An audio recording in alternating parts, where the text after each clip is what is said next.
ગાંધીધામમાં એમ્બ્યુલન્સના ચાલકો પર છરી વડે હુમલો કરી દેવાનો મામલો પોલીસે ચોપડે ચડ્યો છે।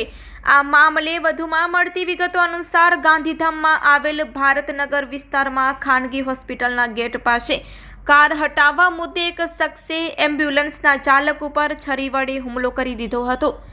ગત તારીખ 30 જુલાઈના રોજ ગાંધીધામમાં રહેનાર ધર્મેન્દ્ર કાનજી ચૌહાણ એમ્બ્યુલન્સ ચલાવતો હોવાથી તેણે પોતાની એમ્બ્યુલન્સ શહેરની સ્ટર્લિંગ હોસ્પિટલના ગેટ નજીક પાર્ક કરી હતી। તે સમય દરમિયાન બીજી વર્ધી મળી હતી, પણ હોસ્પિટલના ગેટ આગળ કોઈ કાર પાર્ક કરેલ હોવાથી તેને ગાડીના ચાલકને કાર હટાવવાનું કહેવાની સાથે જ તે કારમાંથી બહાર આવી અને ઉશ્કેરાઈ જઈ ફરિયાદી પર છરી વડે હુમલો કરી દીધો હતો। બનાવને પગલે રાડારાડ થતાં અનેક લોકો એકઠા થઈ ગયા હતા અને ફરિયાદીને છોડાવ્યો હતો। બાદમાં ઘાયલ થયેલ ફરિયાદી સારવાર અર્થે હોસ્પિટલ લઈ જવામાં આવ્યો હતો। આ બનાવ અંગે પોલીસે કાર ચાલક વિરુદ્ધ ગુનો નોંધીને આગળની વધુ તપાસ આરંભી છે।